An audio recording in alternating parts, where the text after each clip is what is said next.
ایک بزرگ تھے جو فوت ہو گئے، انہوں نے یہ بات مجھے جس طرح سمجھائی تھی وہ آج بھی میں ان کا مشکور ہوں کہ دنیا میں عام قاعدے قانون کے تحت بھی کسی سے کچھ کہنا کہ بھائی میرا یہ کام آپ کر دیجئے، آپ کر سکتے ہیں، ایک دفعہ کہنا جائز ہے، دوسری مرتبہ یاد دلا دینا کہ شاید بھول گئے وہ بھی جائز ہے، تیسری مرتبہ کہنا شرک ہو جائے گا، اور اس میں الہا و زاری کرنا اور خوشامدیں کرنا اور گڑ گڑانا یہ تو شرک ہے۔ تم نے یہ سمجھا ہے کہ تمہارا کام یہی کر سکتا ہے، کام کرنے والا تو اللہ ہے، لا فاعل فی الحقیقت ولا مؤثر الا اللہ۔ حضور نے فرمایا کہ اگر تمہیں جوتا باندھنے کا تسبہ درکار ہو تب بھی اللہ سے مانگو، کسی کے سامنے سوال کا جو ہاتھ جو ہے وہ دراز نہ کرو۔ اللہ نے تمہیں ایک عزت نفس دی ہے، اس عزت نفس کو دہلا نہ بناؤ، کسی کے سامنے جو ہے اپنا ہاتھ پھیلا دینا، اپنی عزت نفس جو ہے اس کو ختم کر دینا ہے، مت مانگو کسی سے کچھ۔ لیکن یہ کہ ٹھیک ہے دنیا میں کام چلتا ہے۔ حضور کا شکی شان تو یہ تھی کہ اگر آپ سواری پر ہوتے تھے اور آپ کی چھڑی گر گئی تو سواری کو بٹھا کے اس سے اتر کر چھڑی خود اٹھاتے تھے، آپ کسی اپنے ساتھی سے یہ نہیں کہتے تھے کہ میری چھڑی پکڑا دو مجھے۔ آپ کی تو غیرت کا عالم جو ہے وہ بہت بلند تھا، بہت بلند تھا، بہت بلند تھا۔ لیکن دنیاوی عام طریقے سے یہ کہ ٹھیک ہے بھئی آپ ایک کام ہے آپ کر سکتے ہیں، یہ کر دیجیے، اس نے کہہ دیا ٹھیک ہے میں کروں گا، پھر بھول گیا یا کچھ اور ہوا، دوسری مرتبہ یاد دہانی کرا دی، تیسری مرتبہ جو ہے انہوں نے کہا کہ پھر اس میں شرک کی بو آنے لگتی ہے کہ معلوم ہوتا ہے کہ آپ نے سمجھا ہے کہ اسی کو اختیار حاصل ہے، یہی مقتدر ہے، اسی کو آپ کا کام کرنے کا جو ہے وہ پوری قوت اور قدرت حاصل ہے، اور یہ چیز جو ہے یہ شرک کی بو اس میں سے آنی شروع ہو جاتی ہے۔ لیکن یہ ہے معاملہ سارا جو اسباب عادیہ کے تحت، اس سے ماورا آپ کسی کو نہیں پکار سکتے۔ حضور فرماتے من صلی یرائی فقد اشرک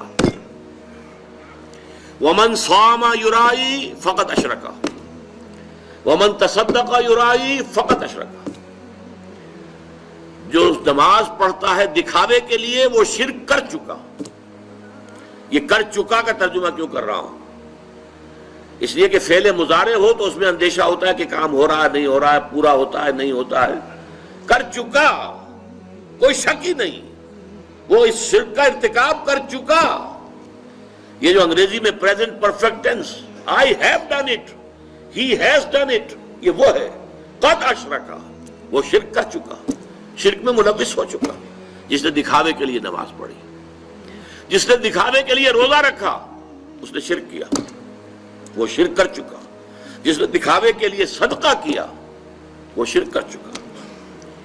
یہ ہے، نوٹ کیجئے، یہ جب تک کہ یہ اخلاص فی العبادت نہیں ہے، صرف اللہ کے لیے، کسی کو دکھانا نہ ہو۔ میں نے بالکل شروع میں آپ کو ایک حدیث سنائی تھی کہ حضور نے فرمایا اگر تم نماز پڑھ رہے ہو اور جب تم یہ محسوس کرو کہ کوئی تمہیں دیکھ رہا ہے تو سجدہ طویل کر دو، تو یہ شرک خفی ہے۔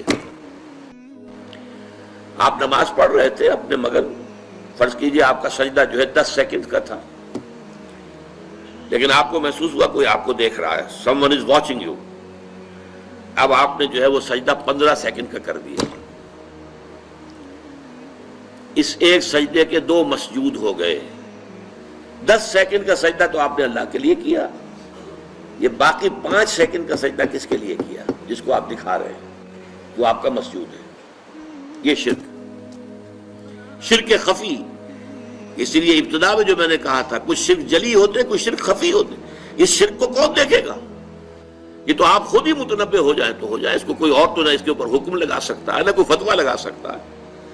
اور وہ حدیث بھی یاد کیجئے جو میں سنا چکا ہوں شروع میں آپ کو، کہ یہ جو شرک ہے خفی، شرک خفی کا پہچاننا اتنا مشکل ہے جتنا کسی انتہائی تاریک رات میں سیاہ پتھر پر سیاہ چیونٹی کو چلتے ہوئے دیکھنا مشکل ہے، اتنا ہی یہ شرک خفی کا پہچاننا مشکل ہے۔ رات تاریک اندھیری رات، اور اس میں سیاہ پتھر کے اوپر سیاہ جو ہے چیونٹی چل رہی ہے، اس کا دیکھنا کتنا مشکل ہوگا۔